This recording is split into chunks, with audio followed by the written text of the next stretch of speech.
দীপা অর্জুনের জন্য প্রার্থনা করতে গ্রামের মন্দিরে এসে আসল সত্যর মুখোমুখি হয়ে নিজের ভুল বুঝতে পেরে সূর্যের কাছে ক্ষমা চাইল দীপা। হ্যাঁ বন্ধুরা, আমরা এমনটাই দেখতে পাবো অনুরাগের ছোঁয়া ধারাবাহিকের আগামী পর্বগুলোতে।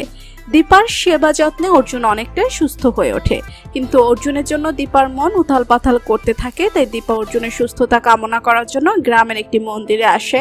সেই মন্দিরে, যে মন্দিরে সূর্য এবং ইরাকে জোর করে বিয়ে দেওয়া হয়েছিল, সেখানে হঠাৎ সূর্য আসে। দীপা এবং সূর্য দুইজন আবার মুখোমুখি হয়ে দীপা সূর্যকে দেখে চলে যেতে চাইলে সূর্য দীপাকে অনেকভাবে বোঝানোর চেষ্টা করে যে, দীপা, সেদিন আমি তোমাকে কোনো নোটিশ পাঠিয়ে বাড়ি ছেড়ে চলে যেতে বলিনি।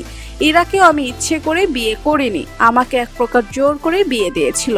আমি সেদিন পরিস্থিতির শিকার হয়েছিলাম। কিন্তু দীপা সূর্যের কোনো কথাই শুনে না, বরং দীপা সূর্যকে অপমান করে ভুল বুঝে। আর তাদের ভেতরে যখন কথা কাটাকাটি হয়, তখন সেখানে আসে মন্দিরে সেই পুরোহিত, যে পুরোহিত সূর্য এবং ইরাকে জোর করে বিয়ে দিয়েছিল। পুরোহিত সূর্যকে দেখে চিনতে পারে। পুরোহিত বলে, আরে ইনি তো শহরের সেই বাবুটা যাকে সেদিন গ্রামের লোকেরা জোর করে বিয়ে দিয়েছিল। দীপা বলে, আরে আপনি কি বলছেন? তখন পুরোহিত দীপাকে সব খুলে বলে যে সেদিন কি হয়েছিল আর সূর্য কেন ইরাকে বাধ্য হয়ে বিয়ে করেছিল।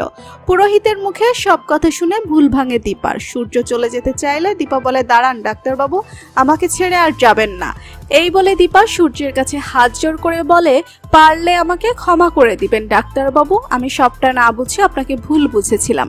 এই বলে দীপা সূর্যকে জড়িয়ে ধরে বলে, আপনি কি পারেন না সব দূরত্ব দূরে সরিয়ে, সব মান অভিমান ভুলে আর একবার আমাকে আপনার করে নিতে? তখন সূর্য ঠাকুরের পায়ের থেকে সিঁদুর নিয়ে দীপার সিঁথিতে সিঁদুর লাগিয়ে দিয়ে দীপাকে ভালোবাসার রঙে রাঙিয়ে আবার দীপাকে কাছে টেনে নেয়। তো বন্ধুরা, তোমরাও কি এমনটাই চাও? তো এভাবেই যেন পুরোহিতের কাছ থেকে সব সত্যি জানতে পেরে সূর্যের প্রতি ভুল ধারণা ভেঙে যায় দীপার, আবারও যেন এক হয়ে যায় সূর্য দীপা। জানিয়ে দাও কমেন্ট করে। বাংলা ধারাবাহিকের সব আপডেট সবার আগে পেতে এক্ষুনি সাবস্ক্রাইব করে বেল বাটনে ক্লিক করুন। ধন্যবাদ সবাইকে।